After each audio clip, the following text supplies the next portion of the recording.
Stephen.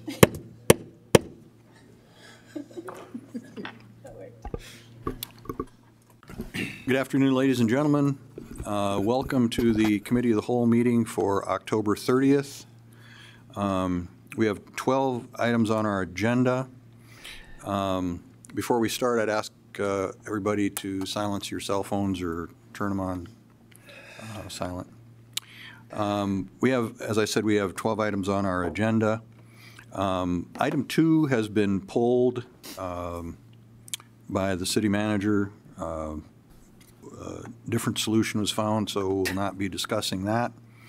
Additionally, members have pulled items 3, 4, and 5, 7, and 10 and 11 for individual discussion. What's likely then is that the other items that are not pulled will be passed on a consent motion based on the recommendations in the write-up. So if anybody is here to talk about 1, 6, 8, 9, let me know now and I'll pull those for individual discussion as well. President Chancellor. Alderman Wolski. Just a clarification. Item 2 has been pulled for consideration completely? Yeah. Okay. Yep. Okay, seeing no one asking for anything else pulled, is there a motion on the remaining items? Alderman Olson. Move approval. Second. Second by Padregula. Any discussion? Seeing none, call the roll. Olson? Yes. Pittner? Yes. Padregula? Yes. Straight? Yes. Wolski? Yes. Sitma? Yes. Janser? Yes. That takes us to item 3, which is the professional consulting services for the ACDBE program development. Is there a motion? So moved. Moved by Wolski, Second. seconded by Olson. Discussion. Alderman Wolski. Thank you, President Chancellor. Brief comment from Mr. Feltner. Rick, I just noticed in your write-up that that you're going to develop some policies that we're trying to find the exact language here. Level the playing field for small businesses. I don't know the circumstances of this arrangement, but when those policies are developed, can you get them back to us? Because I think I'm always interested in seeing how an application to level the playing field might be valuable in other areas of the city. So I just wanted to make that request. Yes, of course I will. Thank you. Okay. Any other discussion? Seeing none, we'll vote. Call the roll, please. Wolski? Yes. Sitma? Yes. Janser? Yes. Olson? Yes. Pittner? Yes. Padregula? Yes. Straight? Yes. Motion carried. Item number 4 is a retail liquor and beer license transfer. Is there a motion? So moved. Moved by Wolski, Second. seconded by Olson. Discussion. Alderman Wolski. President Janser, I've had some brief comments regarding this, just mostly attached to, I think, some policy changes that we may need to address in a future meeting. I sent an email to the Chief of Police and Ms. Hendershot today talking about some loopholes that I think we need to clarify. One of them being maybe the specific need to find a way to determine a date certain for when a license goes inactive. This license being transferred here has sort of a foggy date in terms of when it formally went inactive, and I think we need a process in the future by which to establish that. And I think I would like to place that burden upon a license holder. So one of the policies I think we should consider is maybe a mandatory notification from a license holder that a license is going to go inactive for a period of time. And so like I said, I'm going to get with the Chief of Police and the City Attorney to draft some language that would amend our current ordinances to address some of those concerns. There are a few other little pieces inside of this that I think might be worth looking at in terms of our larger ordinance, but I just wanted to share those thoughts. I'm going to be supporting this. Alderman Straight. Thank you, Chairman Janser. Can I just get clarification from city staff under the time constraints and the write-up of what exactly is the current documentation for when this license was issued or when it has become inactive? Because obviously in the time constraints, it was issued for almost 12 months. I'm sure that's what Mr. Wolski is referencing, but I made a note of that in my notes for today of, do we have documentation of when it was inactive? City Attorney? Alderman Janser and Alderman Straight, I don't know that we have documentation of when the license went inactive, but we do, my understanding from the city clerk and the chief of police is that we know that the lease ended on October 31st of last year. Thank you. Alderman Wolski? President Chancellor, I might be able to clarify that, I guess, a little bit. I made my own observation of this business having seemingly closed its doors October 5th of last year. So we were right at that, just a little outside of the one-year period. I'm more than comfortable offering a little grace in this situation, but I think there are some larger pieces attached to the way these licenses are transferred that we might want to get a better handle on. Okay, further discussion? Seeing none, call the roll, please. Wolski? Yes. Sitma? Yes. Janser? Yes. Olson? Yes. Pittner? Yes. Quadrigula? Yes. Straight? Yes. Motion carried. Item number 5 is approval of a CDBG NDR non-substantial amendment as drafted in the agenda. Is there a motion? Motion to approve. Second. Moved by Sitma, seconded by Straight. Discussion. Alderman Wolski. President Chancellor, thank you. Mr. Zakian.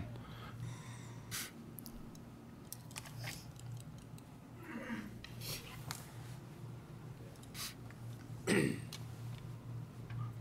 been a lot of conversation about perhaps the ability to use some of these spaces for a campground.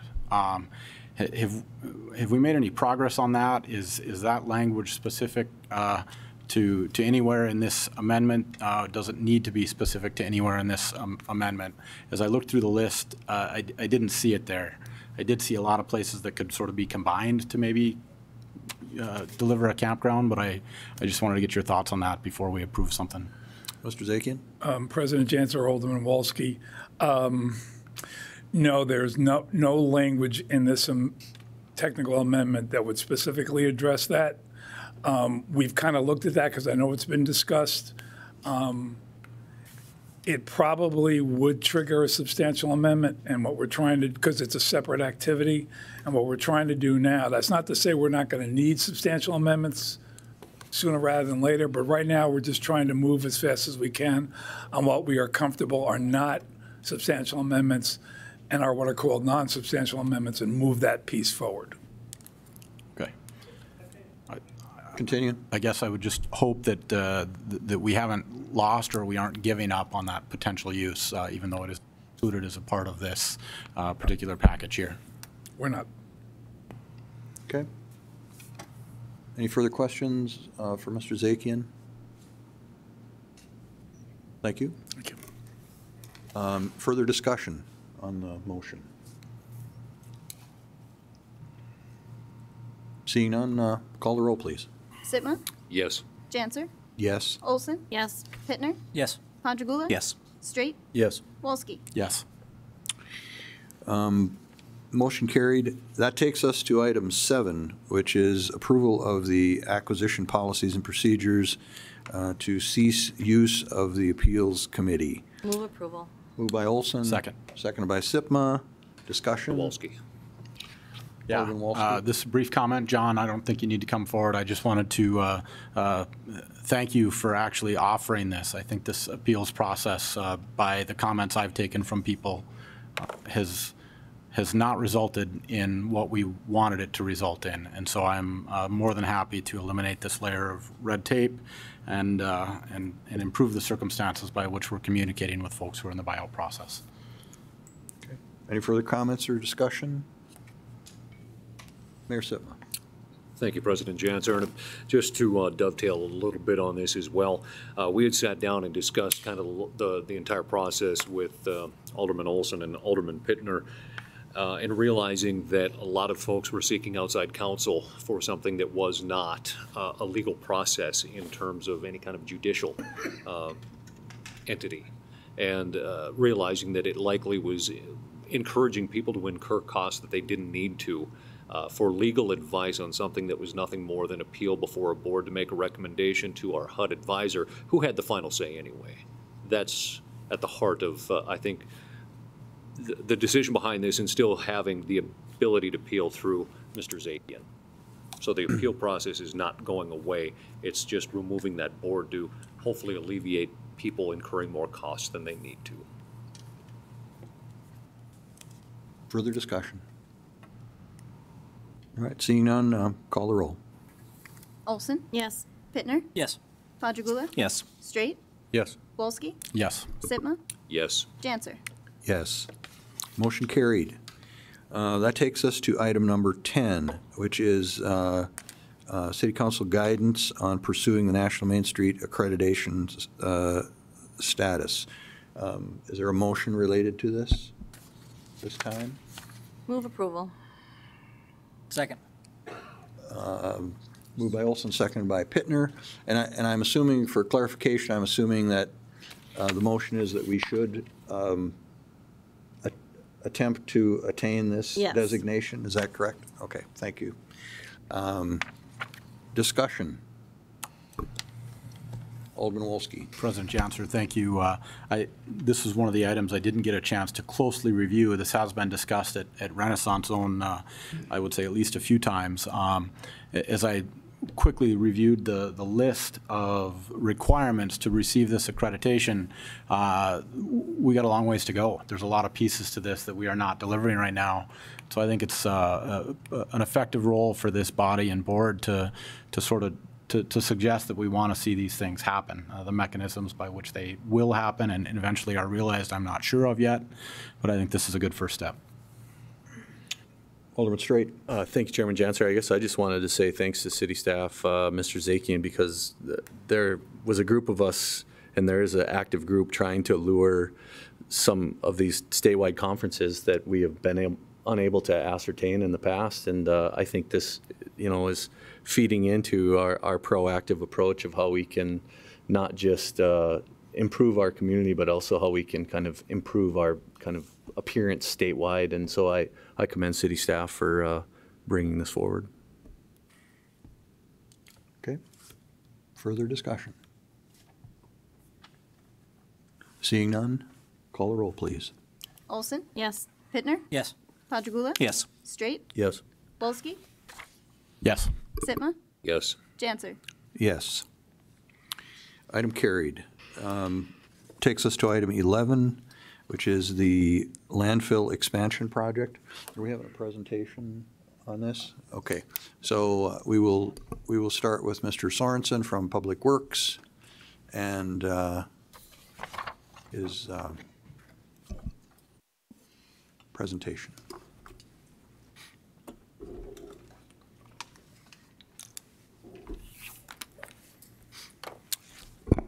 Good afternoon, members of council. Here I am again talking trash with city council. It seems to be my my wheelhouse, I guess. That's Today we're that's gonna. a bad pun, by the way. Much appreciated. So we're coming before you to talk through the process we've been through for the last, I suppose about 6 months.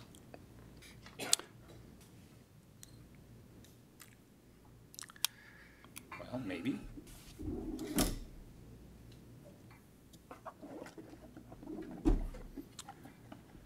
So just a general overview of the presentation. We're going to talk about why we're looking for a place for our garbage. We're going to talk about the possibilities that we looked into, and then we're going to talk through the recommendation that that is before you tonight.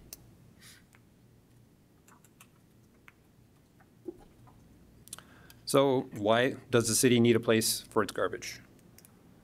So in short, because we're running out of space. The disposal activities started at our current facility in the early 1970s.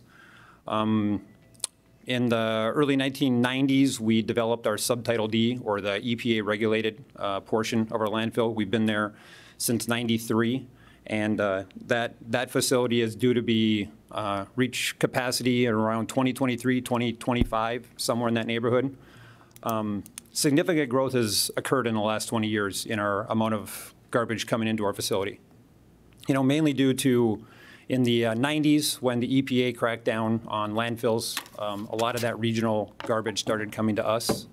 And then we also saw some economic activity here in the 2005 to present. And then, of course, the 2011 flood helped us out too. So just a snapshot of garbage. In 2017, we had nearly 121,000 tons of trash come to the landfill. MSW is about 60% of that, and of that 60%, the city of Minet's about 13,000 tons, and then you have another commercial component that's hauled by private contractors, another 15,000 tons. So the city of Minet proper makes up probably about 40% of the MSW that comes to the landfill. So we've been down this path for quite some time. Discussions started, back in the 90s about buying land, and they really took place in earnest probably in the early 2002, 2003 range. There's some letters on file where Public Works Director and some attorneys were mailing back and forth talking about, negotiating. In 2003, City Council at the time allocated some money into the landfill for purchase during the budget process. There were some public discussions during the liaison committee in 2004. 2005, the Public Works and Safety Committee approved an offer of $3,000 per acre on the land to the east of the landfill. After that offer, there were some disagreements between the landowners as to who had the ability to sell or what. So at that point, the city backed off for a while. Just kind of let that process take place. So in 2011, we re-engaged them, sent a letter, and tried to spur negotiations again. And there was some back and forth until about 2012, and then things kind of stalemated again. If you remember, back in 2016, I put on a public meeting regarding recycling, and we talked at that time about capacity issues, potentially reclaiming old trash, also looking for land. So following that meeting, we actually got a call from one of the landowners, and they said, "Hey, why don't you guys buy some land?" So this is kind of a dream come true for this process. This has been going on for so long. So in April of last year, City Council approved the purchase of 320 acres of adjacent land. So following that, we put together a pre-application that we took to the State Health Department. That was approved in August of 2017. And then we took our concept and took that to planning and zoning to get the land rezoned from ag to public. We ended up, or came up against some opposition, so we took a step back. We engaged in a public meeting in April and gathered comments, and from that we decided to take a further step back. We engaged with a consultant, and we went through a site selection process and looked at available land in a 20-mile radius as to what would work for a landfill. We engaged with a focus group. We looked at high-level cost estimates, and then we concluded that process a couple weeks ago with another public meeting.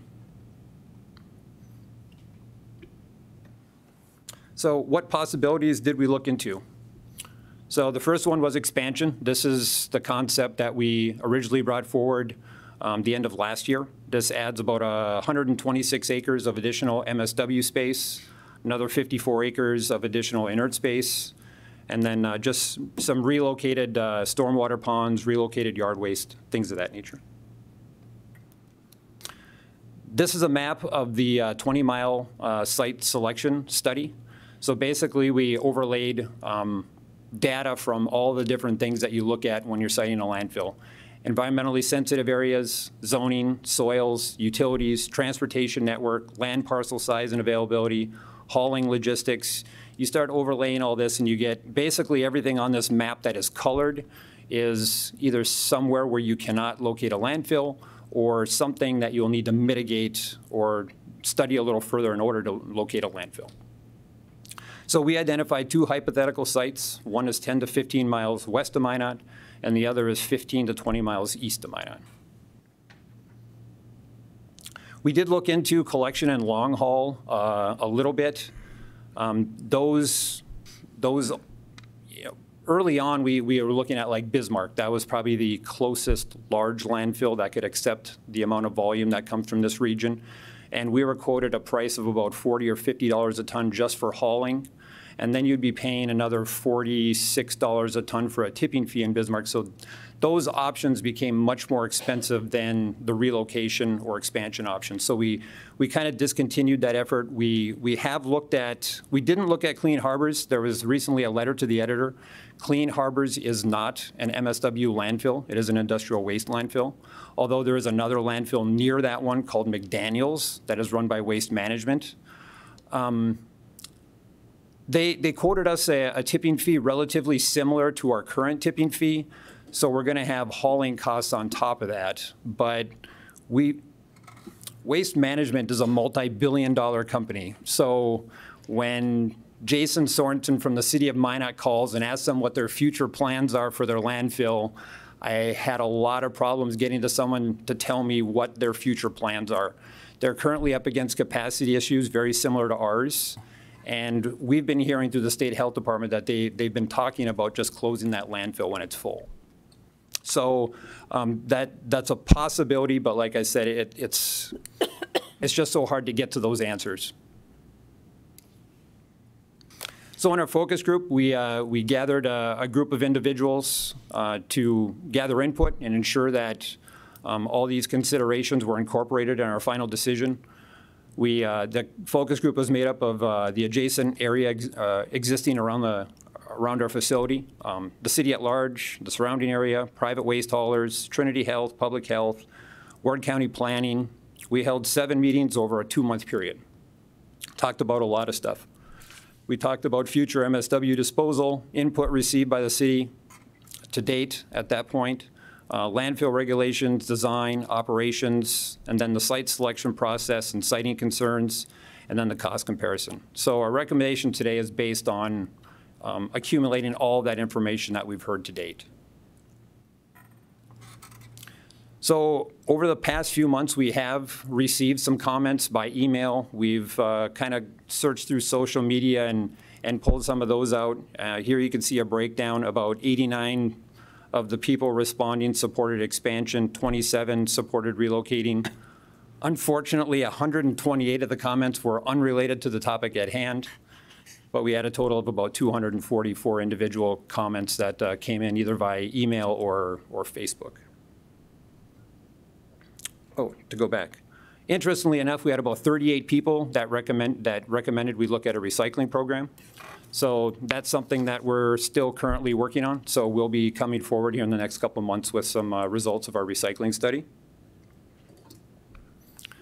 So during the public input process, we received some pretty critical input from Trinity Health regarding air quality, bird strikes, a perceived closure date of our existing facility, and aesthetics. So as you can see in this map, Trinity site in relation to our future or potential expansion area, Trinity is just under a mile away from that facility. Their concern is dust from the landfill activities and gas emissions adversely affect air quality. You know, we water on a regular basis on dry days. We mitigate dust to the best of our ability. Our landfill gas emissions are tested on a regular basis, and they're well below established limits. We've never received a regulatory violation, nor do we receive complaints regarding air quality from the landfill. Bird strikes. There was a comment made that the helicopter traffic to the new facility could strike birds. Bird strike incidents most commonly occur with waterfowl and migratory birds, which are already prevalent in the area where Trinity is building their facility. The surrounding ag lands also provide a food source for additional bird species and bird populations. So they're building in an area where there's already birds. I have a copy of Trinity's FAA application for a helipad, which would be something that any public office would have to go through to cite a helipad. And there's no mention of a wildlife assessment in their FAA application. So I guess I'm somewhat troubled by the fact that they're blaming bird strikes on us, but yet they've not done any sort of a wildlife assessment to see if, that's an issue. There's a perceived closure date. Trinity contends that a previous city official was on their site selection committee and assured Trinity that the existing landfill would be closed. I have since spoken with that individual. He indicated he was not on any official committee. He remembers meetings from time to time where Trinity kind of provided updates on what was going on, and he never gave any assurances that our landfill would be closing. This individual certainly knew that he was an individual that worked for the city. He had no ability to unilaterally determine when the landfill would be closing. And since, going back to, I guess forever, I can't find any conversations that have ever come before council to talk about a closure of our landfill. Lastly, aesthetics. So their potential expansion could adversely affect views from the upper floor of the hospital rooms. So the picture on the screen is a view from near the new Trinity Hospital site, about 75 feet in the air, about where the 6th floor of their new facility would be, looking off to the southwest where the landfill. You see, I guess, what is a mound of what looks like dirt. You're a mile away. You can't see the birds. You can't see the garbage. You can't see the activity, really. So I don't see that this adversely, impacts the aesthetics, from the view of your hospital room. If you're looking to the north, our landfill is one little pinpoint, basically, in 180 degrees of panoramic view. So from here, we'll get into cost estimates. So at this time, I'll introduce Melissa Knudsen with CPS Engineering, and she'll take you through the cost analysis. The clicker does not work. So I've been using the forward button. All right, thank you much. Good afternoon. I've been asked to talk a little bit today about the cost estimates that were performed as part of the comparison between a potential expansion at the existing site and the hypothetical new sites that Jason mentioned a little bit earlier. So I think it's important when we talk about these cost estimates for everybody to have at least a brief understanding of what went into those cost estimates and the things that were included. We settled initially on a 20-year outlook for these cost estimates, and the reason for that is a lot of things change in 20 years. I think if you asked any city to look and formulate a budget for 20 years, they'd be pretty hard pressed to do that. But in 20 years, we can count on technology, hopefully to remain relatively the same, for the amount of disposal out there to be handleable by a comparable amount of staff, things like that, and to actually have some hope of generating a realistic cost figure at the end of that. So that was our reason for selecting a 20-year outlook. We applied an annual cost inflation rate of 2% to all of our calculations. And the rate of waste acceptance was actually projected based on a graph that you saw in an earlier slide here that represented the actual rate of growth that the city of Minet has seen in its landfill. And one thing that, to clarify a little bit, Jason mentioned too the acceptance of Region 2 garbage back in the 90s. That graph that you saw earlier actually began in 1993. And so, the large contribution to that growth is not necessarily just taking other areas' garbage. So keep that in mind, that growth rate is something that's impacted by a lot of factors. We anticipated that other waste for the same reason would increase at about a 2% acceptance rate. And as far as staffing all of the facilities, we know that the various disposal operations underway today take a certain amount of staffing to handle. And so what we did is we actually got a hold of your own city budget and looked at each of those operations and the staffing and maintenance that's used to perform those tasks in your setting today. And we incorporated those for each operation depending on where those operations were located. So in order to bring things back to a comparable number between the things that we looked at, we had to come up with some way to present a single number that would accurately be a comparison. And so what we decided to do in that regard is take everything as a cost per ton of waste disposed, because those wastes are different character. things like that. So we looked at just MSW for that because that's what you're running out of space for.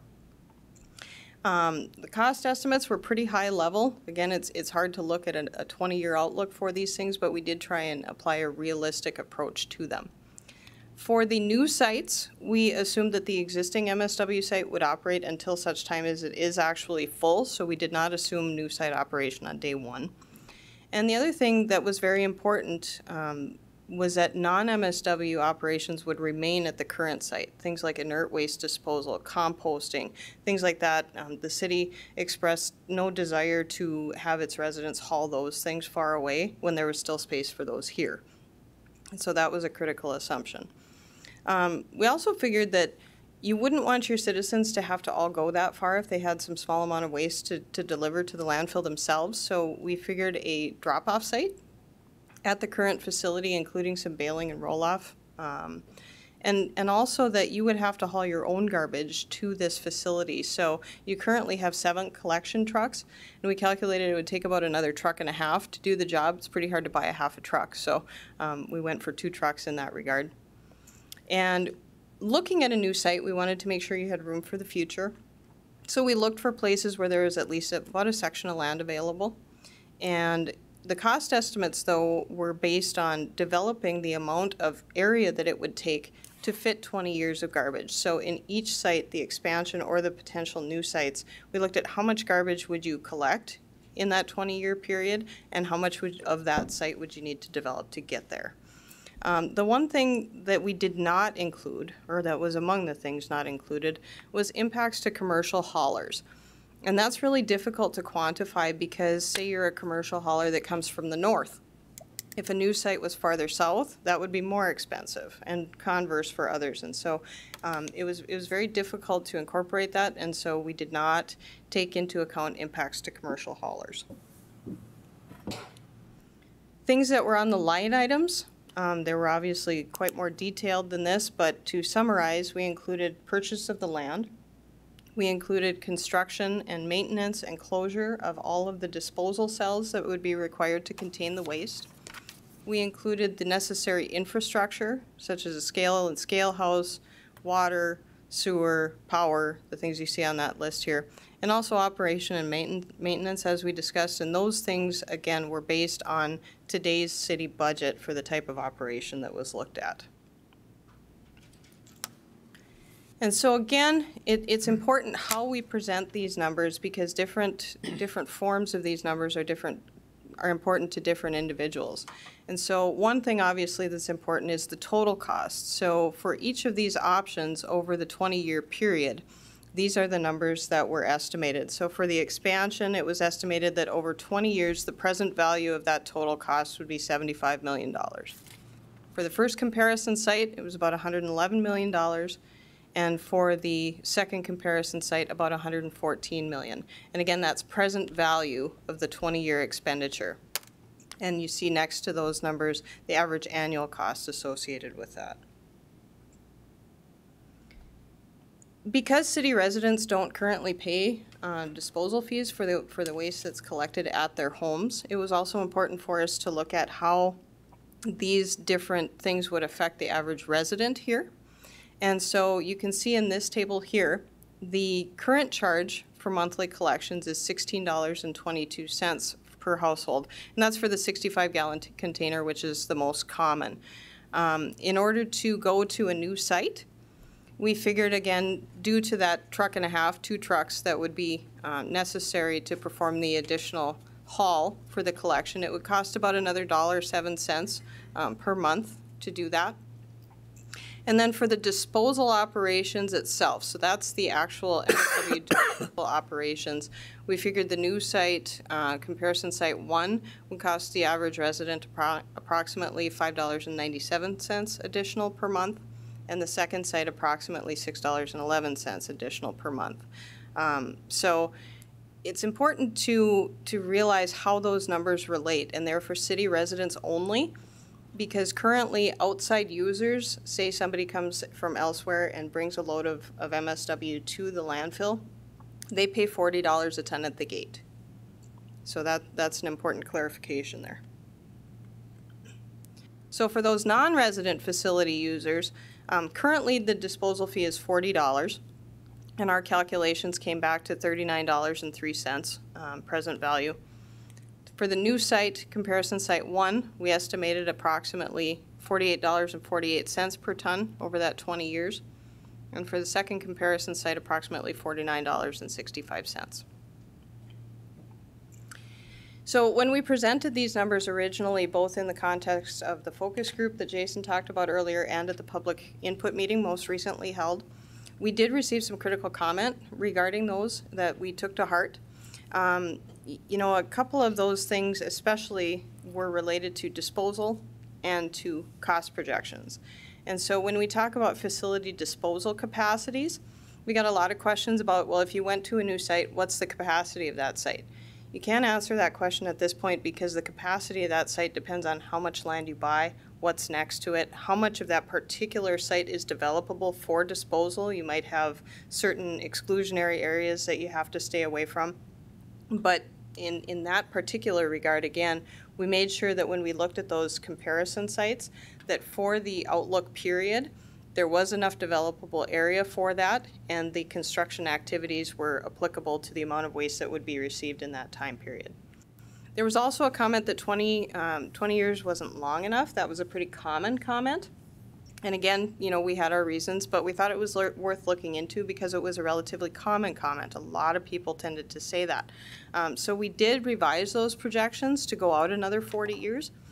Which wasn't quite as simple as a copy-paste because, you know, you start getting out that many years, the amount of waste that's projected to start coming into that facility gets to be quite a bit. And so then you have to look at extra staffing, extra, you know, operational costs. And also, by the time you get past 20 years, you're also looking at infrastructure replacement. So we did take all of those things that we could plausibly include into account. And we generated the same tables as we did for the 20-year outlook. And so what you see here again brought back to present value over 40 years. It would be anticipated that the expanding at the current facility would cost approximately $192 million over 40 years. The new comparison site 1 would be $283 million. And comparison site 2 would be $287 million for the average annual costs over 40 years shown on the right. Again, how does that translate to the average City of Minot resident? It's important to note that though the time period got longer, the cost per year got more, these additional charges got less. And the reason for that is, again, when we're talking cost per ton, that common denominator at the bottom gets so much bigger. And so the total cost is larger, the per ton ends up smaller because you have more waste to apply it over. And so similarly, as we calculated before, the household collection operation increase went from $1.07 to $1.66 because, again, you have to have more trucks when you get more of that waste.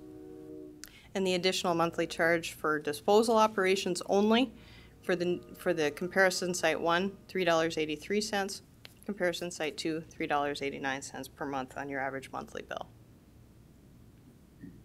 And so on the per ton basis, again, these went down slightly. $32.42 at the expansion area. Comparison site 1, $43.67, and comparison site 2, $44.40. So just to draw back as a comparison on these projected annual average costs, present value over the number of years examined, this table provides a summary of those numbers that you've already seen. Jason?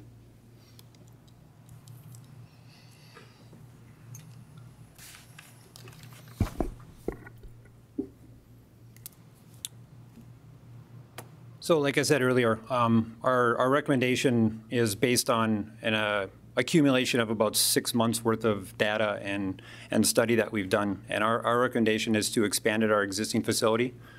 The additional investigation hasn't changed, I guess, some of our original assumptions that it's cheaper to stay in our current location. Further input process, we don't anticipate hearing anything new brought to the table. We've had a few of these public input meetings, and it's a lot of the same info has been brought forward. And then So the main reasons behind expanding our existing facility, operational efficiency, like Melissa explained, we're a large community and we have a lot of things that we're doing here within our community that we want to keep convenient for our citizens. Compost and trees, and our water plant hauls lime. And so we're going to have to run some sort of a facility here in Minot, and then having to run a dual facility somewhere else to handle MSWs is going to be just not as efficient. Time frame. I think I explained it in the memo, but 7 years sounds like a long time, not when you're dealing with an issue like this. If you're going to look at relocating, there's a process to find land, negotiate on land. We don't know if it's available. We don't know what the township feels like as to whether or not they want it. So that process can take a very long time. Construction and permitting itself can take upwards of 5 years. So my assessment is within the next, couple years, we would need to be starting construction or starting permitting on that relocated facility. So because time is of the essence, that's why I recommend expanding the current facility. And then economics. Like I said, we talked about, from what I get from the citizens that have talked to me, if the city is willing to spend more money, they'd rather see that money spent on a recycling program than relocating the landfill. That's the general assessment that I've gotten. So next steps. I'm here before you tonight. Tonight we'll provide direction to council next week. After that, if the decision is to expand in our current facility, we would probably after the first of the year go before Planning and Zoning Committee, which would then come back before this committee or your council for consideration of the zoning. And then following the rezone, we would take a full facility application to the Department of Health for the permitting process. If you don't support my recommendation tonight, I guess there's some potential next steps. I guess some additional study if you guys feel that's warranted. However, I need some guidance on what you want studied and just a lot more detail on what direction you want to see me go. And then if we are looking at pursuing a new facility, we're going to need to identify some sort of an interim solution. With only 7 years and the amount of time it could take, we could very well get caught in a situation where we've not done anything at our current facility and we're still trying to get the new facility going, and we're caught in the middle without a place to take trash. So that's a very serious thing that Grand Forks ran into when they were trying to relocate their facility. So with that, I would stand for any questions. Okay, Alderman Potter-Gula. Yeah, before I make substantive comments later on, I just wanted to make some comments about the process. I think the process of, since we took a time out back in January, has really been excellent, and I wanted to publicly state that. I wanted to thank Tom for realizing very quickly in his new job that there were going to be problems here. And I wanted to thank you, Jason, for going about this in a very organized, methodical, evidence-based fashion. I also want to compliment both of you publicly. I also want to mention that I read the PowerPoint presentations from all 7 advisory committee or focus group meetings, and they were really excellent. And I wanted to compliment the engineering and consulting firm for how they conducted the process in terms of organizing each meeting, having an agenda, reviewing what happened at the previous meeting, talking about what was going to happen at that meeting and the future meeting. The graphics were excellent. The data were, and the issues were presented in a wonderful manner in much more detail than even today, and today was very good. So quite frankly, I think this is really a model for the way we should be doing things in the future, not just with landfill or public works, but any kind of major community decision. Using city staff, using consultants, and involving stakeholders in a very open and considered and deliberate kind of manner. So whatever we decide and whatever I say later on or ask later on, I really wanted to be very very emphatic about it. I think it's just excellent. If not outstanding, and I.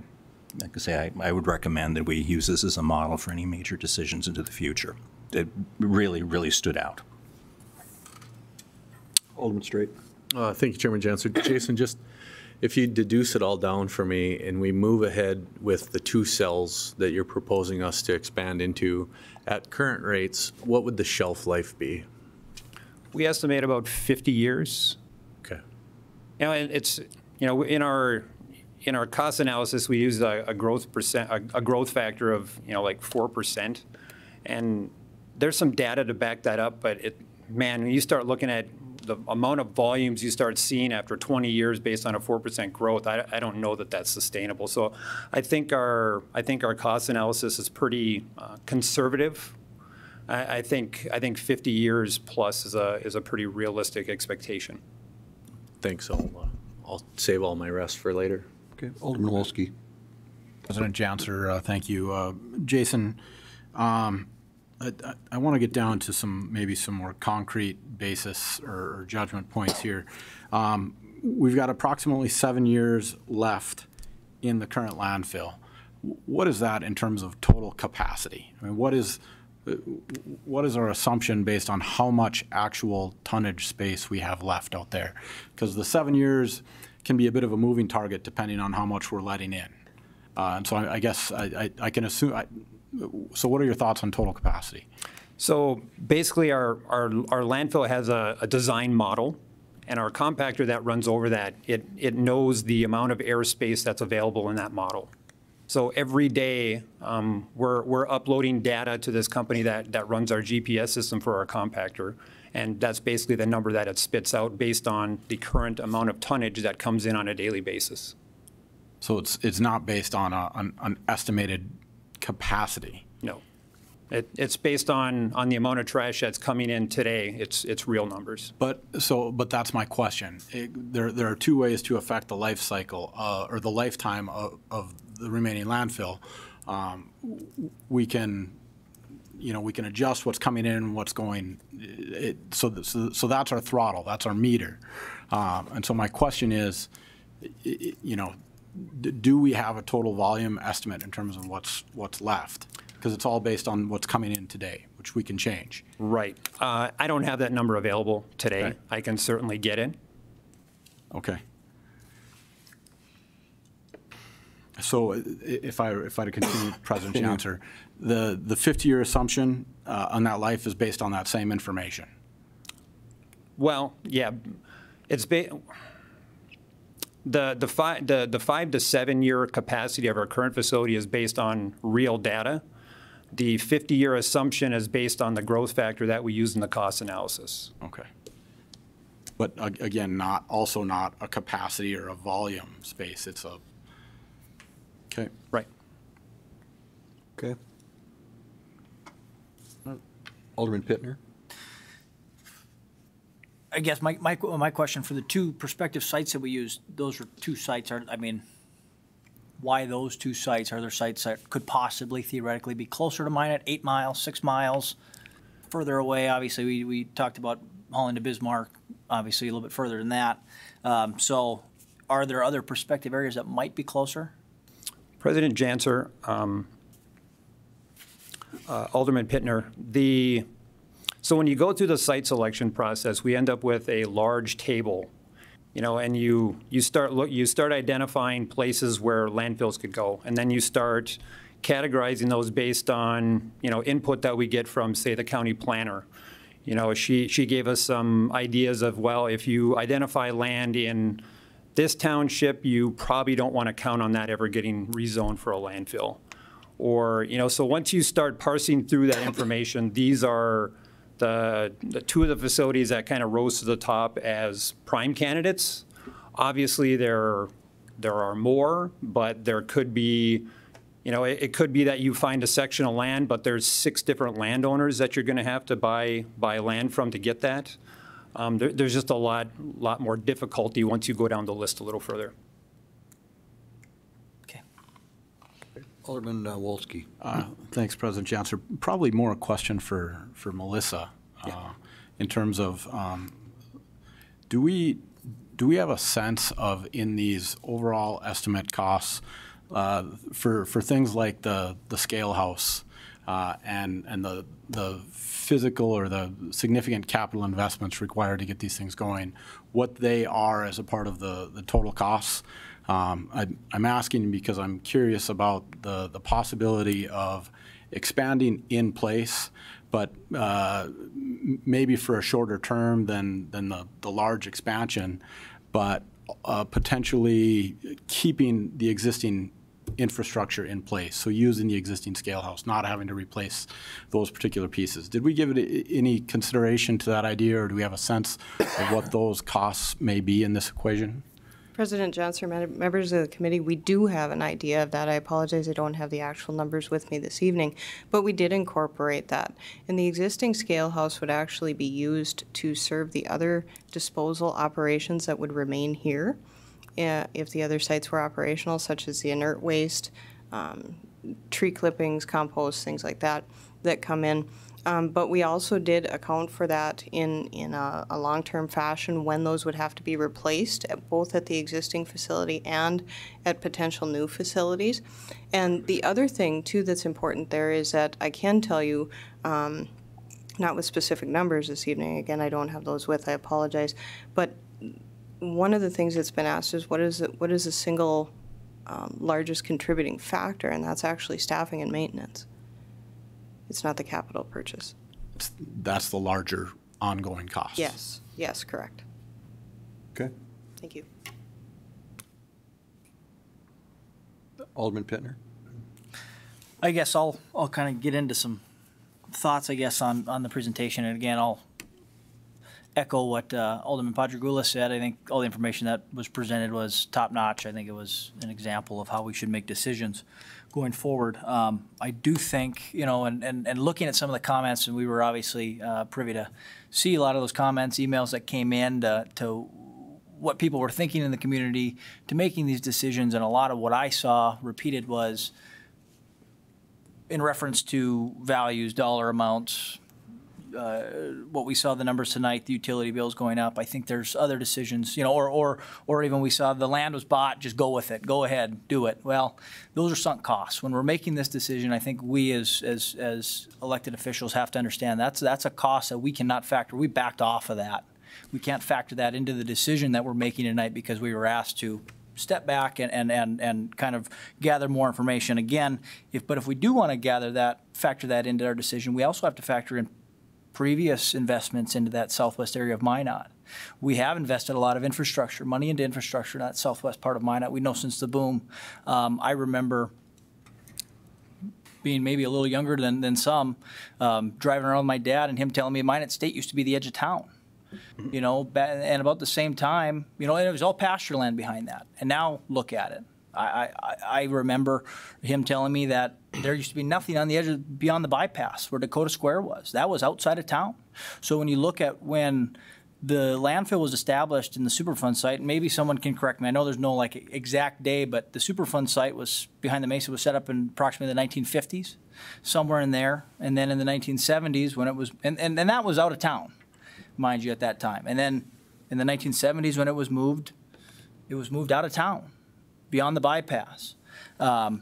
So I think we need to, in my opinion, this is my opinion, I think when I make this decision, I try to take the dollars out of it, the numbers out of it, because we are also stewards of our city. And I feel that I'm being a steward of my city, I need to make a decision. Is this best for the future layout and planning of our community? Is this something that when my grandkids or their children, or my children even, are in this position, raising a family in town, is that the best spot for our landfill? I think that's the question I find myself asking time and time again. Because is a 50-year solution the best solution? Things will change. Recycling will take place. That might be there for even longer than 50 years. It might be there for 100 years.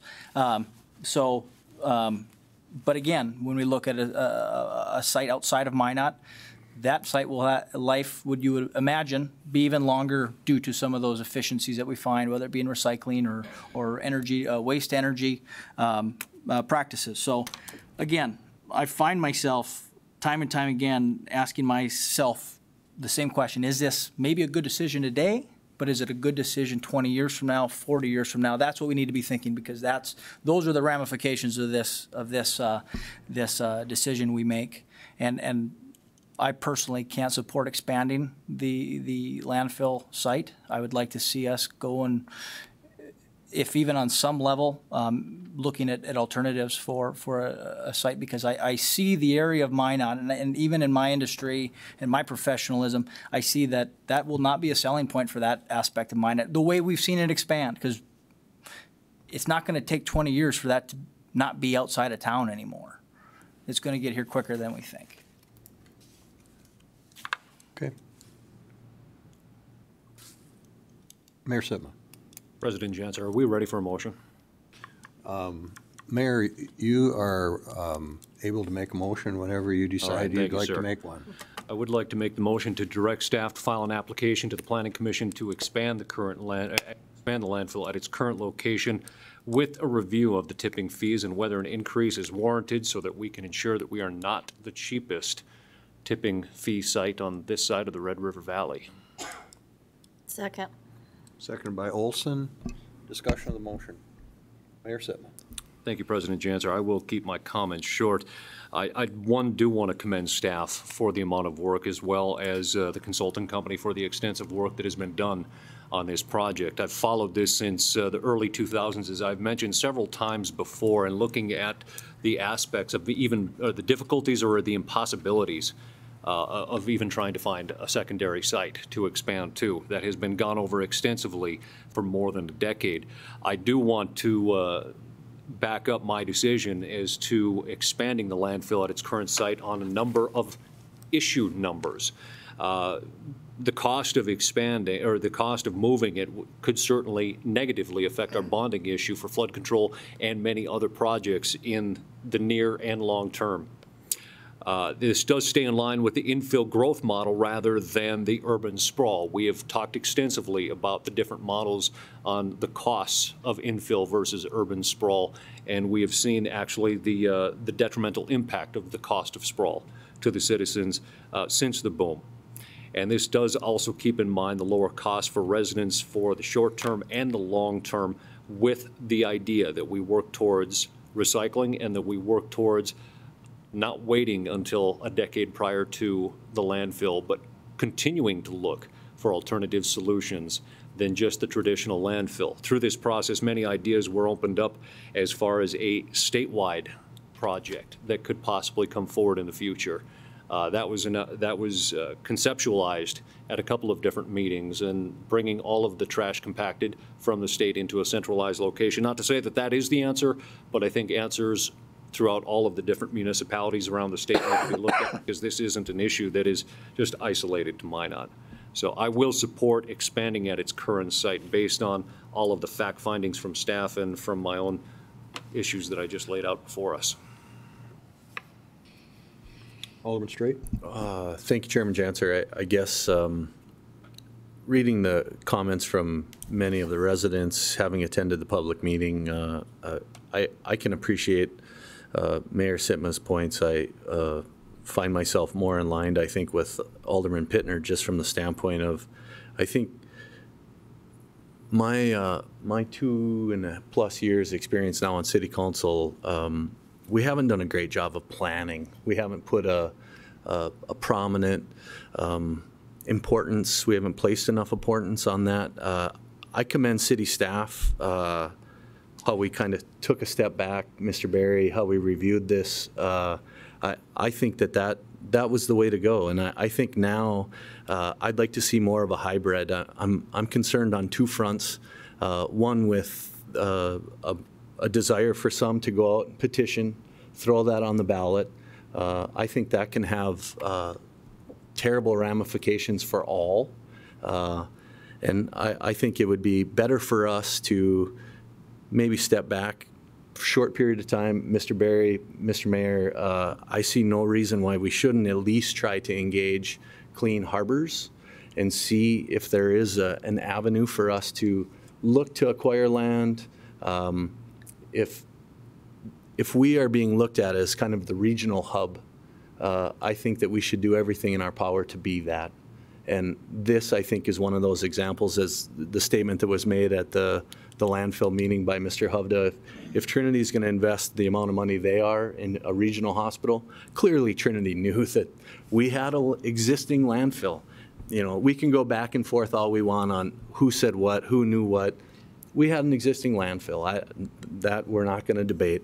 But I don't want us to get in this us against Trinity, us against the residents. I think if we can look at a real honest approach to expand a portion into one of those cells to buy us time that can give staff and the city a chance to go and look at the possibility where we can actually be a regional landfill, then if we're going to be a regional landfill, let's be a regional recycler. Because clearly, if there's the anger in the community is directed at me, it's, boy, you guys have really been dragging your feet on recycling. Recycling, we know, is not the be-all, end-all to this problem.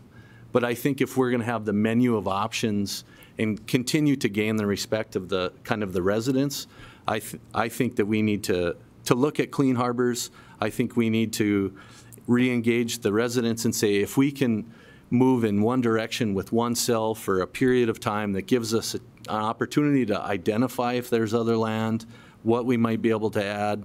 I recognize that we've got a lot of big projects to fund, but I think that that's, to Mr. Pittner's point, I think as you look at the city, what's going to take place around the hospital, that seems to make sense. If we can get in that direction, I guess, Mr. Mayor, as we stand here today, I'm not going to be supportive of just plowing ahead. It's not that I don't see the possibility in that, but I think we've gotten this far. I think we could turn around and ask a few more questions, and I think we owe it to everybody involved and also to our being fiscal stewards of our important dollars to at least be talking about this openly. So thank you, Mr. Janser. Alderman Olson. I think that we can do both of these things. I think that we can support this motion knowing that we are providing the service to the community that we need to provide, but we can also be open to other options. I don't think we're married to something for 50 years if there's a better option that comes along in 10 or 15 years, and we can look at that. But we would be foolish to not have a plan when we know that we have a clock ticking and that we're going to run out of time soon. So I think that we can accomplish both of those goals and still support this motion. Alderman Wolski. President Janser, thank you. I agree completely with Alderman Olson. To that end, I wanted to kind of comment briefly on the second part of the mayor's motion, which is we conduct a tipping fee study. I think that's a critical component of this. There is some really disturbing economics at play here, whereby we seem to have been sort of quietly incentivized to accept other people's trash. When we are collecting dollars for intaking trash, that may be a very good operational model for the city under two conditions. One, if we have unlimited space. We've learned very acutely that we do not. It's also a good practice, perhaps, if we're collecting money along the way to account for a needed expansion. We haven't been doing that. And so the economics and the manner in which we've been operating our sanitation and landfill needs a correction, and it needs to start with tipping fees so that the incentives to bring trash to Minot properly reflect the cost of expanding a landfill. And so whether the mayor's motion is supported in its entirety, that is certainly a component that I would be adding back in any future motions that are considered along the way. To that end, I think the best path forward here is a combination between expanding in place and developing a longer-term regional landfill. And to that end, I'm going to offer an amendment to the mayor's motion that we, and this has two parts, and I'll start with the first part, but the first part is that we develop plans for an 18-year expansion on the existing site using a minimal footprint immediately south, immediately east of the current operation, and that those plans include usage of the existing scale house and access road to minimize and eliminate duplicative development and operational costs. So that's part one. The second part of this is that we take lead in developing a regional waste management and recycling district for the purpose of siting a 100-year regional landfill solution for Minot and all the communities presently using the City of Minot's landfill for municipal solid waste disposal. As I saw that this would include in two parts that we appoint an exploratory committee made up equally of Minot and rural municipal representatives to take up the work, and two, that we begin funding this work from both City of Minot residential sanitation fees and landfill tipping fees with a usage-based and proportionally equal revenue draw that adequately resources the work. And the second part of that is related to funding. If there's a second, I would be happy to explain further. Second. Second, Steve? Yes. Okay, second by Potter-Gula. Alderman Wolski, you had something further to? That was a mouthful, I know, and I appreciate you guys indulging this. But the revenue funding of this, I just wanted to clarify that I think it's appropriate that as the City of Minot is roughly a 20% contributor, actually maybe a little less to our existing landfill operations, I would hope that the revenue and the resourcing of this work comes from approximately 20% City of Minot sanitation fees and about 80% tipping fees. So trying to introduce some equity into the cost of the work. Alderman Potter-Gula. I wanted to share some substantive comments based on my review and listening. I really like the combination of Sean and Josh's motions. That moves in the direction I very much personally would like to go. 7 comments I made when I looked at and thought about this thing. The first is I would like to see us make a small expansion to buy some time. The reality is that it's going to take many years to have a regional landfill. In Grand Forks, it took them, what, 10, 12 years. You know, we have 7 years capacity. We need to buy time. We can't make this a rush decision. This will be a decision for 75, 100 years, hopefully. And with, you know, regulation, litigation, and all the other things we're talking about here, you know, I might guess we're looking at 15 years. And if this full expansion of our current facility is estimated to have a 50-year lifespan, we're more than a quarter there. So, you know, my first point would be that I think we need to make a small, measured, limited expansion to buy time. Second point I'd make is I think we really do need to be looking for a new site and start on a very careful site selection process. I certainly agree with Paul. The community is growing. Some of us may not be around to see some of that growth. Others will be. But that's just not a place for a landfill or for a much larger or, you know, 100-year landfill. The community is growing, you know, and it's not just Trinity. I don't see this actually as a not in my backyard kind of complaint. I mean, sure, there is some element to that, but I think it's a broader question of how do we use land. You know, unless the expression goes, they're not making any more of it. And I think land around the city near the edges is very valuable, and I don't want to use it for putting trash. So I think in the long run, we really do need to look at another facility. I know the operational costs will be somewhat higher, you know, 2 garbage trucks, things like that. Third point I'd want to make is I think we really need to beef up recycling to extend the lifespan of the current landfill, and to be realistic about any future landfills. You know, right now, recycling is not an economical thing, and I have mixed feelings about that. I've believed in recycling since I was a kid. The economics aren't there, but I think things are changing. Technology is changing, and if we end up burying some of the stuff and it, you know, becomes economically viable to dig it up in 25 years, then I think we do that. Fourth point I would make is that I think we need to charge our residents a realistic fee. I guess I always thought that the entire sanitation operation was, you know, kind of a break even, and it was very news to me, kind of distressing news that we aren't charging the so-called tipping fees. I mean, this is an enterprise; it should pay for itself.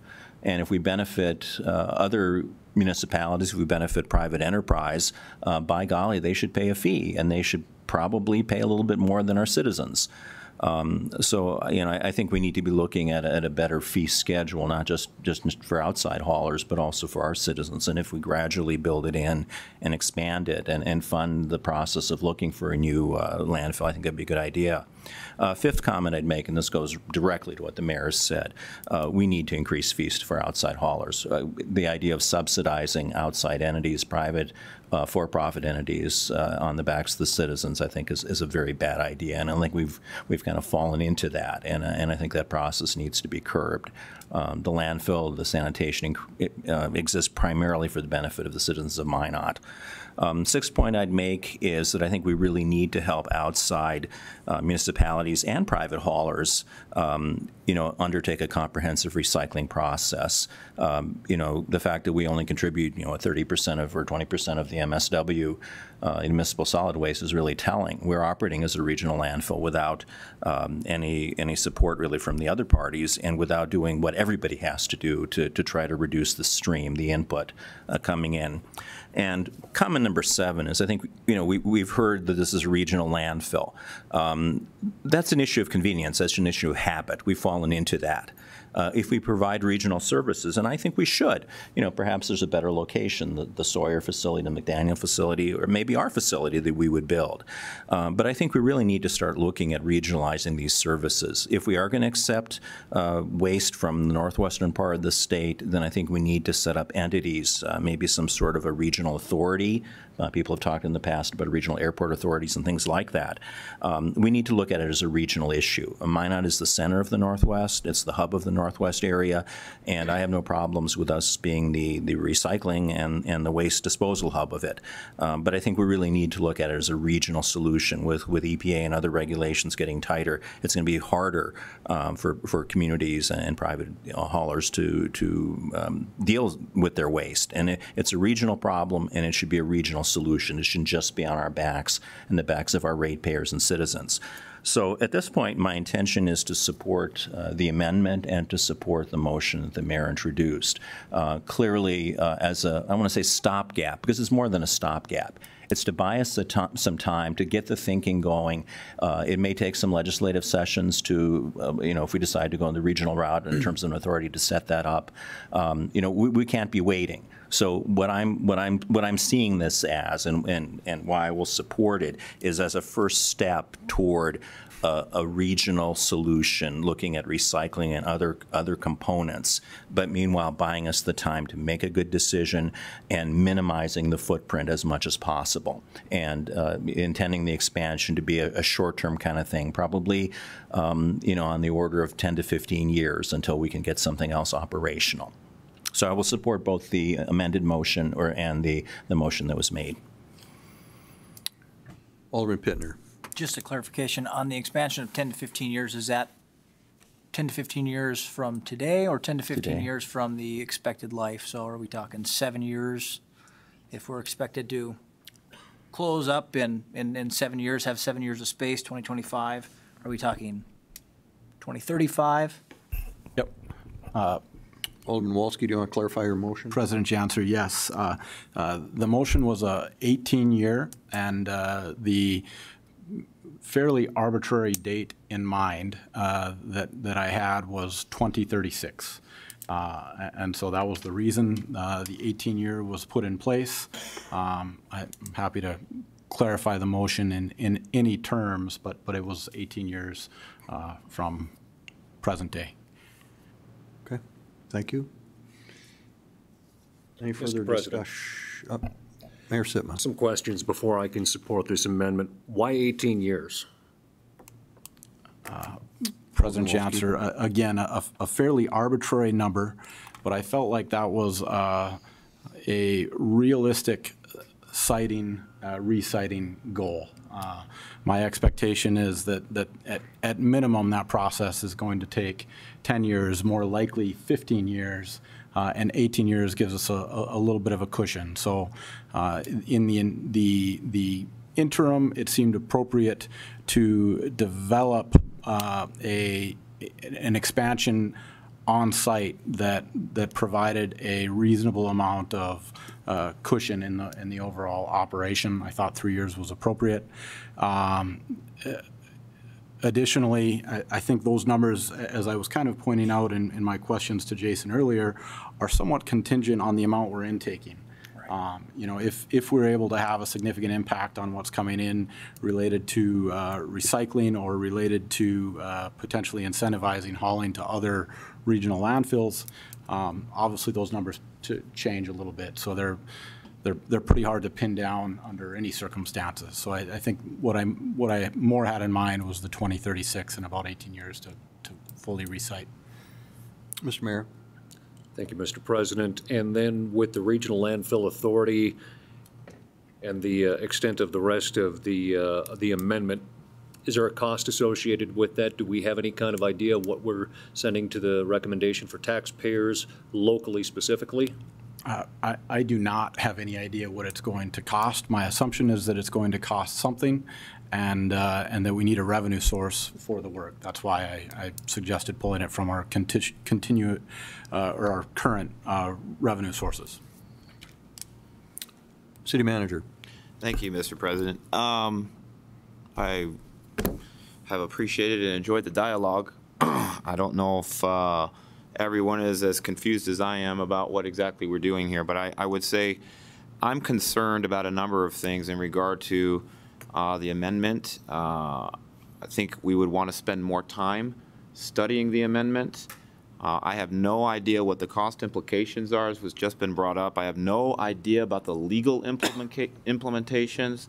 I have no idea about forcing others to join a district.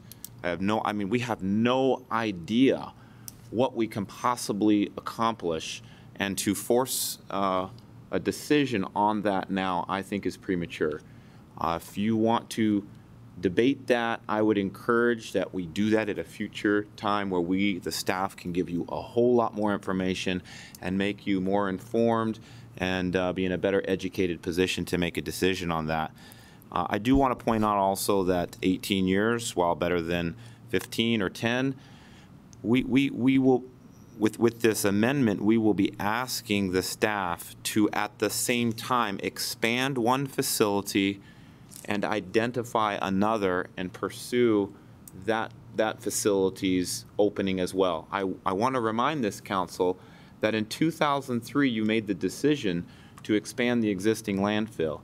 We are 15 years from that decision, and now we're talking about not only expanding but also looking for a new one in that same time frame. I'm a bit concerned about some of these constraints and the realities that are maybe not known at this point in time.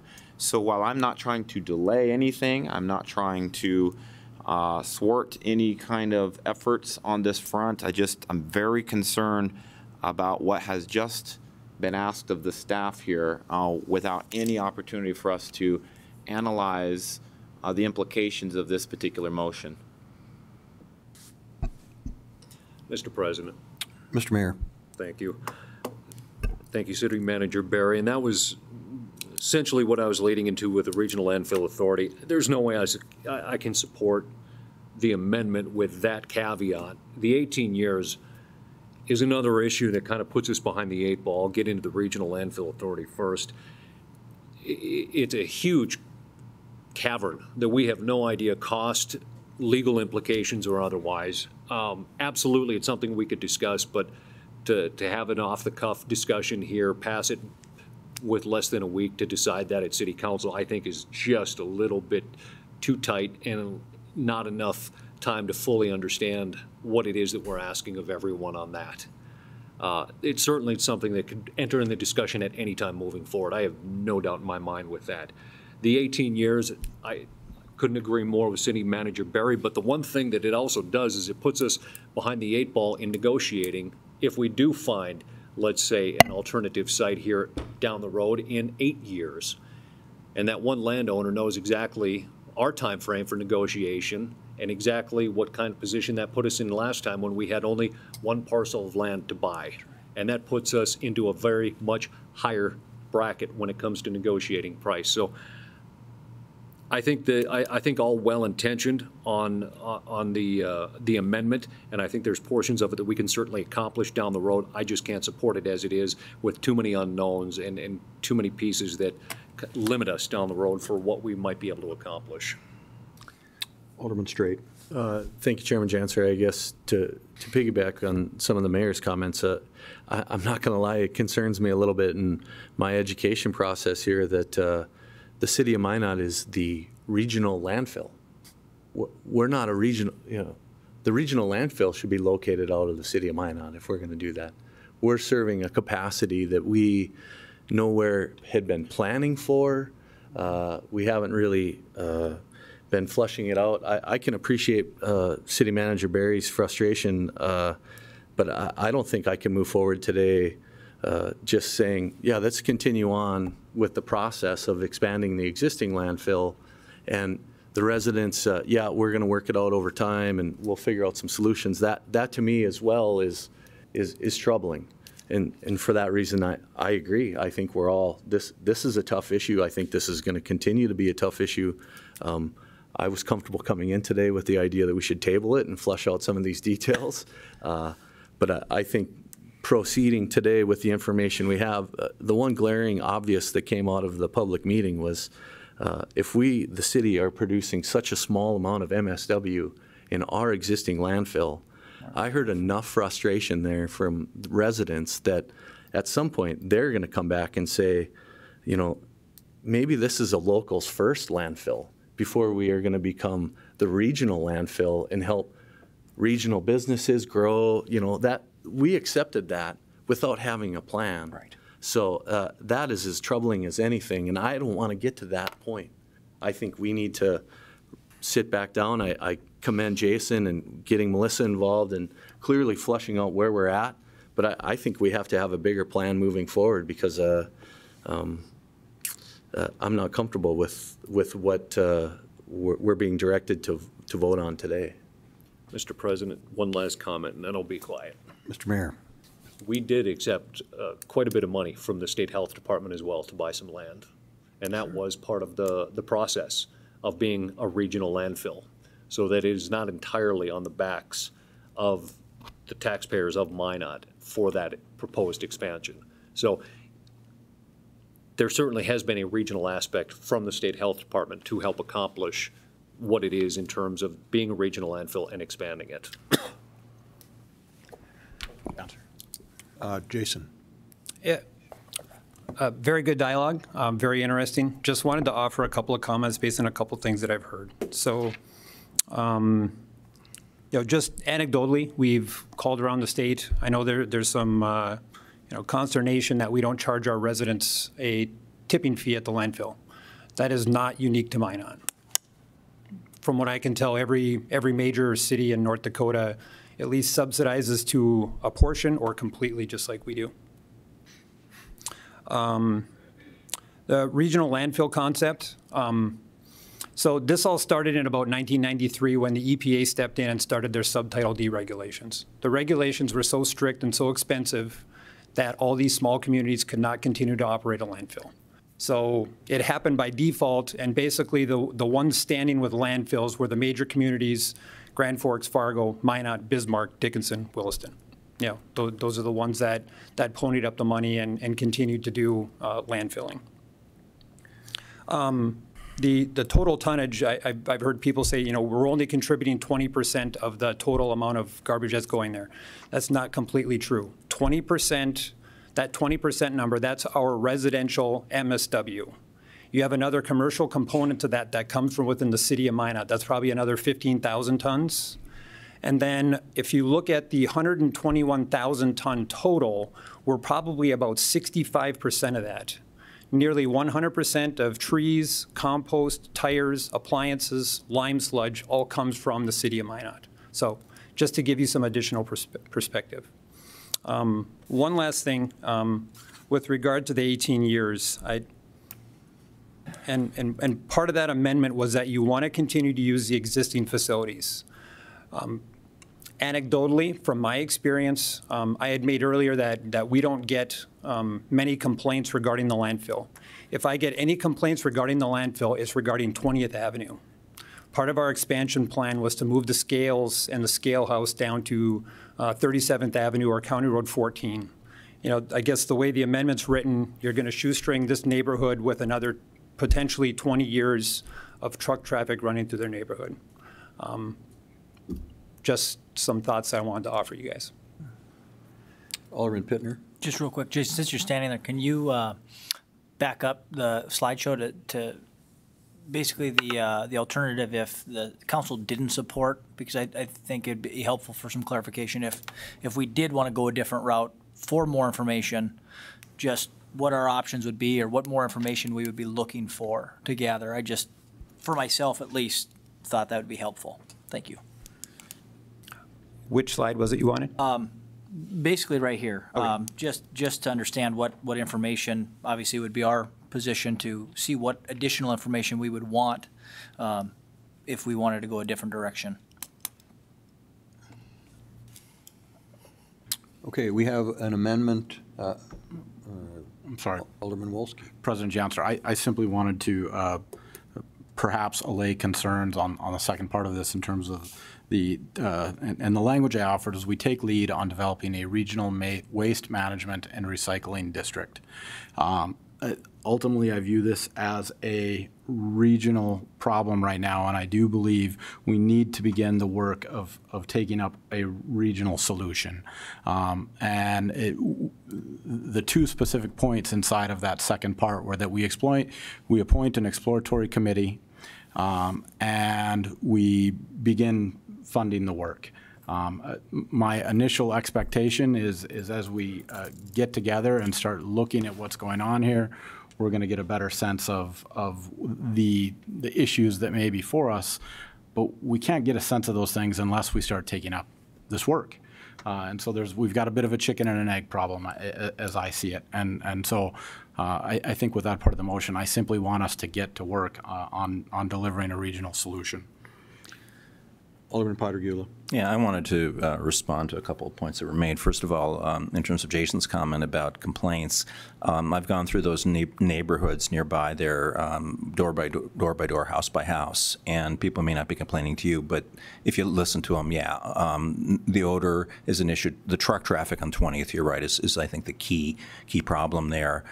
Stuff's being blown around, and I think perhaps some of the reason people don't complain is they moved in there knowing that there was going to be a landfill, and that's the nature of it. I think North Dakotans tend to be pretty tolerant, pretty patient, so that's part of it. In terms of the comments Tom made, I very much appreciate the caution. I've said this before, and I think I'll be saying it again. Our resources are limited, and I really appreciate you letting us know that. My support for Josh's amendment, to be honest with you, I don't remember. It was such a lengthy motion, and he read it so quickly. I want the chance to look at it. If it passes, I may not support it. Whatever. What I'm pushing for is, in principle, the notion of expanding what we have now and then starting the process. I don't care about the 18 years. It doesn't matter to me. The point I think I want to make is that we need to start going beyond this and looking at a broader solution, encompassing private haulers, encompassing other communities, encompassing the region, and looking at strategies besides just hauling and taking care of it. I think we need to look at recycling. I also have questions, for example, why we are using it more as an energy source. I've asked that question and it's been answered, but a lot of communities are making money off the methane. So, I think it's a broader kind of issue. I don't endorse 18 years. There's nothing magical about it. I don't care. But I want to make the commitment that, and I think we're going to have to back it up. I think Tom's right. We're going to have to back it up with some funding. I want to make the commitment to move ahead with this landfill, but the expansion, but to see it as a time-limited thing and get going, not just kick the proverbial can down the road forever. So that's why I'm going to support the amendment still, with taking into consideration the comments of our staff, particularly Tom's, very wise counsel about needing to be very careful about overburdening staff. Okay. Further discussion?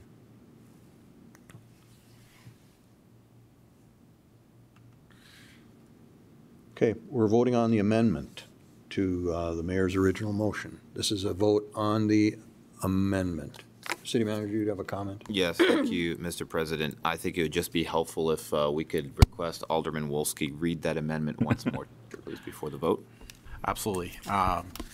We move, the amendment was that we develop plans for an 18-year expansion on the existing site using a minimal footprint immediately south and immediately east of the current operation, and that those plans include usages of the existing scale house and access road to minimize and eliminate duplicative development and operational costs. I also, the second part was that we take lead in developing a regional waste management and recycling district for the purposes of citing a 100-year regional landfill solution for Minot and all the communities presently using the City of Minot's landfill for municipal solid waste. This would include, one, appointing a exploratory committee made up equally of Minot and rural municipal representatives to take up the work, and that we begin funding this work from both City of Minot residential sanitation fees and landfill tipping fees with a usage-based and proportionally equal revenue draw that adequately resources the necessary work. And I will be happy to share that via any circumstances anybody would like in writing. Alderman Padregula. Could you drop the 18 years? That might get you a vote. If that's pleasing to the council, I would be, and the second, I would be happy to remove the 18-year clause. That would be on you, Mr. Padregula. Okay. If you want to put 15 to 20 or that kind of time range, I'd be more comfortable. It might get you another vote too. It might not.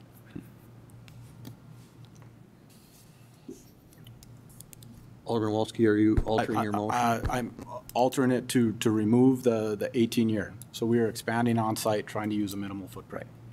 I like that better. Thank you. Okay, Alderman Straight. I guess why have we had the discussion then? It seems fairly arbitrary to me then. It seems like what we're going with is we're expanding our landfill to the tune of possibly 50 years.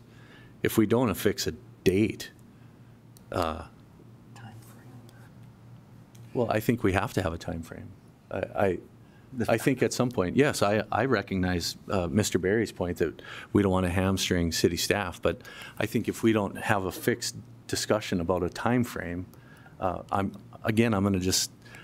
concerned about a petition that's going to be floated, that the residents are going to want to put it on the ballot.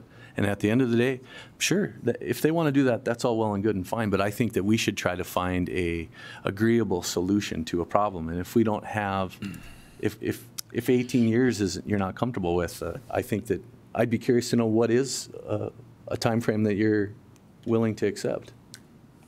How about 15 to 20? That time range.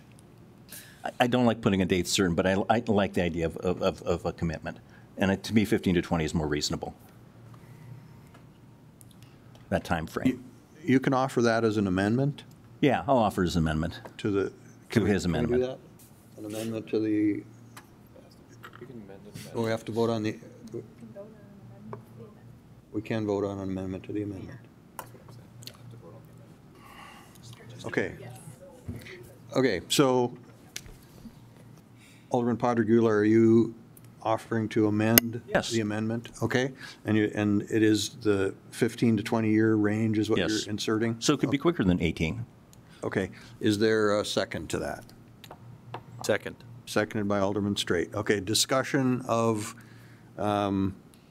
changing the language to 15 to 20 years rather than 18 years. And before I call on somebody else, Jason's standing patiently. I'm going to, since he's the staff lead on this, I'm going to call on him. Thank you, Alderman Janser. So I'm hearing expansion.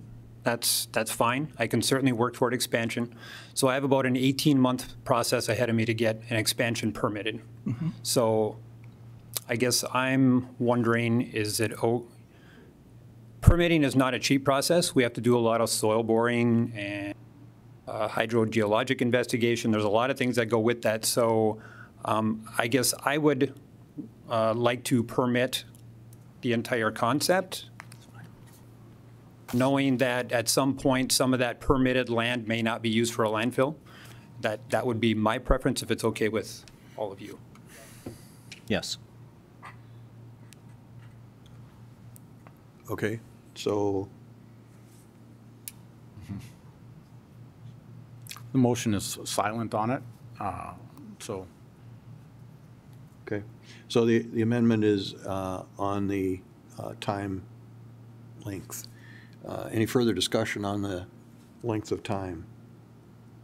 Okay, we're voting on the amendment The amendment. to the amendment. Call the roll, please. Padragula. Yes. Straight. yes. Wolski. Yes. Sitma. No. Janser. Yes. Olson. No. Pittner. No. 4 to 3. 4 to 3 passed. All right, the amendment passed. We're now voting on the amended motion, or we're back to discussing the amendment as amended. Any further discussion? President Janser, Alderman Pittner. maybe just from some clarification from city manager, and what I'm hearing is the restrictions we're putting on city staff by asking them to do two things at once, correct? We're asking them to expand a landfill, but then site a new landfill, correct? Mr. President, that's correct. And I'd look to Mr. Sorensen for the full time frame to get the expansion up and running, and I'd like to have his time and attention devoted to that before we then move on to the next phase. I don't know exactly what that timetable looks like. We could ask Mr. Sorensen for that estimate. I think beyond that, my biggest concern with the amendment is we are about to direct staff in this city to do something we have no idea if we can do. We have no idea what it's going to cost. We have no idea what kind of legal liabilities lay before us. We just have no opportunity to assess that, to equitably adjust the fees. I guess the last portion of this thing, there's a lot of portions here which I'm just not comfortable yet because we haven't had an opportunity to look at that. I mean, here we are 15 years into this process. We've taken the last 9 months working on a solution to bring this forward, and tonight we're expected to be able to make this split decision. I'm just very uncomfortable with it. I want you to know, as your city manager, it troubles me greatly. I would much rather see this motion and the amendment typed up, circulated to you, given to the community, and let's look at it. Give staff an opportunity to study it. Because right now, I don't know what we're capable of doing, and I don't want to violate your direction or be unable to accommodate it in any way, shape, or form. I'm very concerned at the moment. I'd like to make a comment just regarding this amendment because I think that the spirit of it is well-founded because I think that doing nothing at the existing location makes no sense. But I also think that planning to be there for 50-plus years doesn't necessarily make good sense either.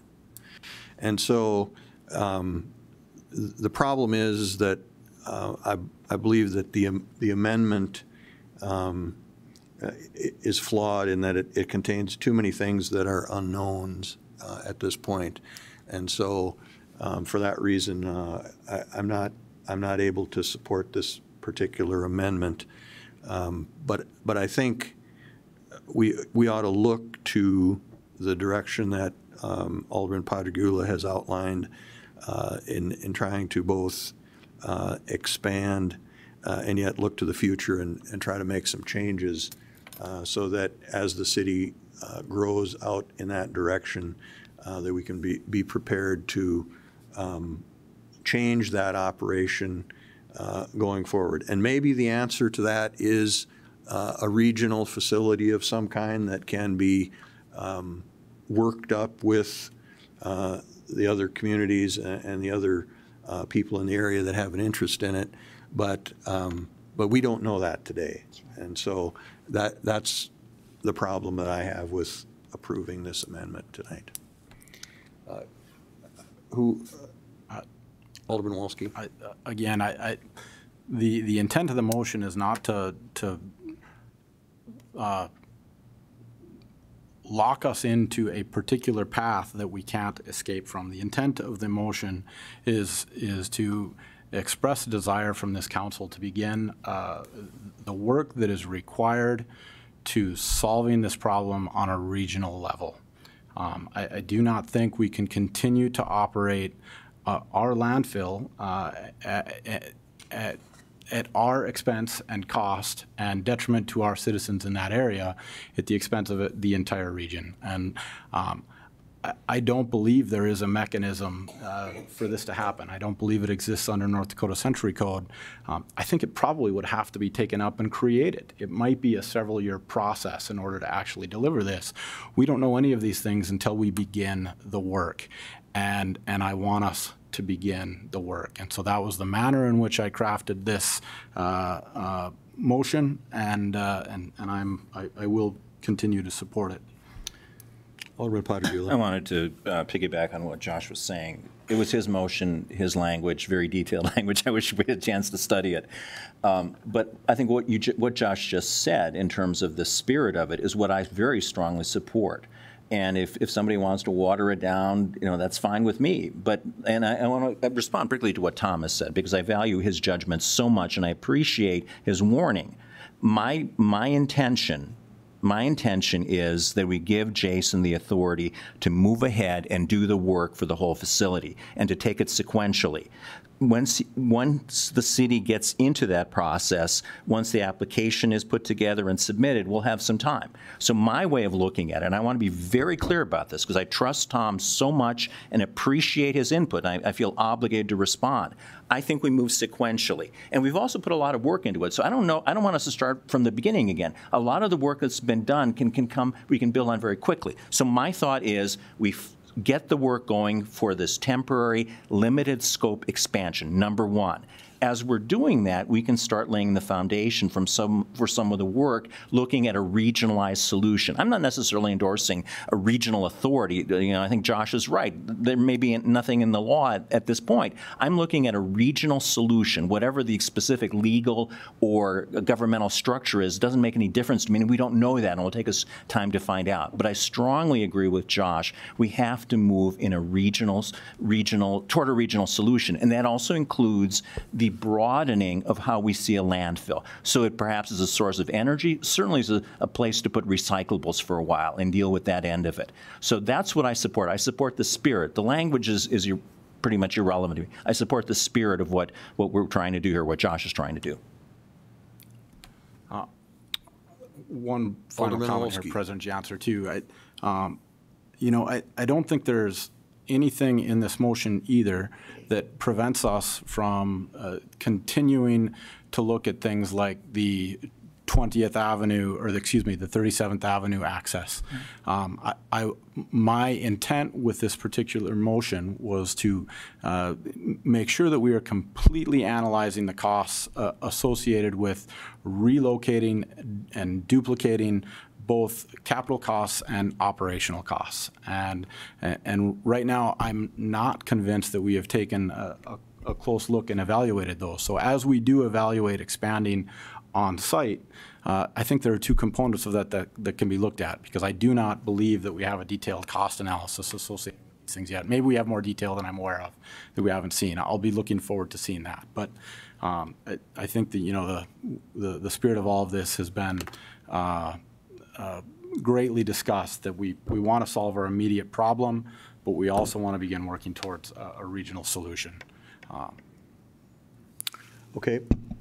Alderman Straight. I think we could go back and forth and try to work it all out, but we've given ourselves this system that allows us to vote here today, stew on it for a few days, bring it up again on Monday, and give staff a little time. If we have to table it at that time for another month while we flush some of this out, Mr. Mayor, I'm looking at you in particular, I think let's do that. I think that the important thing is that we are conveying that we are trying to, one, plan, and two, solve our current problem. And I don't often hear that from this body or from city staff, and I appreciate that we're in the thick of it. It makes people uncomfortable, but we're doing our jobs, and that's what the residents want us to do, And so I'm not of the mindset, let's just vote today, move it to Monday, and then plow ahead as business as usual. This is too big of an issue for that, so let's vote and move on. And I guess based on that, I would ask this question of the city manager and maybe Jason and city attorney if need be.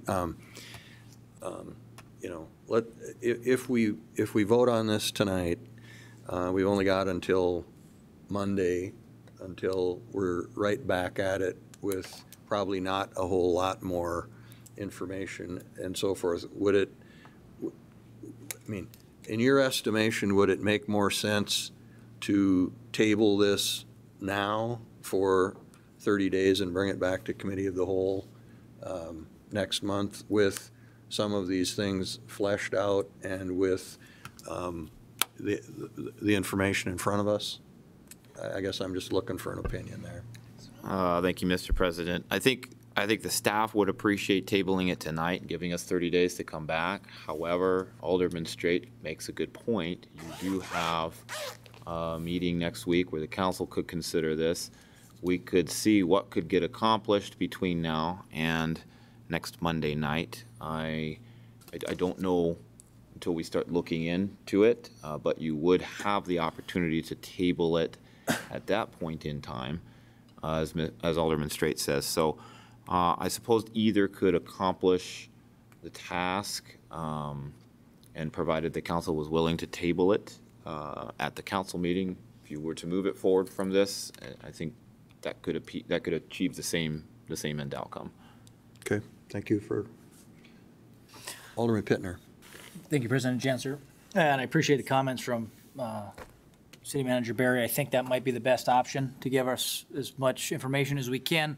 Again, with the partial expansion again to that idea, I just fear as a council and as a governing body, when do we hit that event horizon where there's no point of return to when we have locked ourselves into being a regional landfill, when we talk about leveraging our existing area and our existing expansion to other areas, our individuals, will the governing body at that time say, you're already set up, you're already established, you've done all of this work, it makes no sense to go a different route? Is now the time to go the different direction? Is now the time to change the focus? And that's my thought on it, is now is the time, before we continue to go down this road, now is the time to look elsewhere. Just my thoughts. Okay, so we're voting on the amendment offered by Alderman Wolski, which has been... President Janser, I'm just going to pull the Roberts Rules of Order, a motion to table. Okay, there's a motion to table to... Next month? Next month? To next month. To next month's committee of the whole meeting? If that's seconded, it would take priority over the amendment and the main Okay, motion. is there a second to that? Second. Seconded by Alderman Pittner.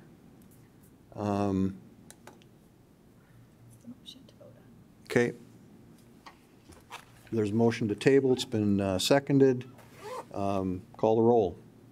Sitma, Yes. Janser, Yes. Olson, Yes. Pittner, Yes. Padragula, Yes. Straight, Yes. Wolski. Yes. Okay, that item is tabled.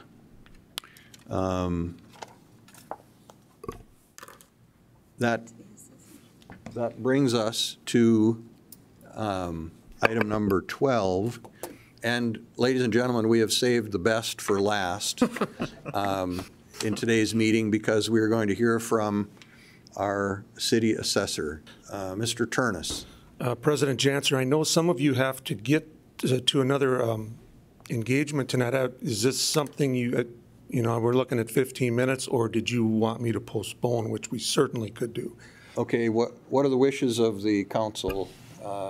Do we want to postpone Mr. Turnus's, we've been at this for a little over 2 hours, I guess. Is everybody okay if we Postpone it till tomorrow? give him a rain check? Lucky. Not good tomorrow? No, I'm just saying he's very lucky. He's very lucky? Okay. Okay, we'll postpone it, and the city manager will determine which next agenda it goes on. Okay? Sure, because I've got a better idea for a warm-up than trash. So Thank you, Mr. Turnus. Thank you. That being the case, this meeting is adjourned.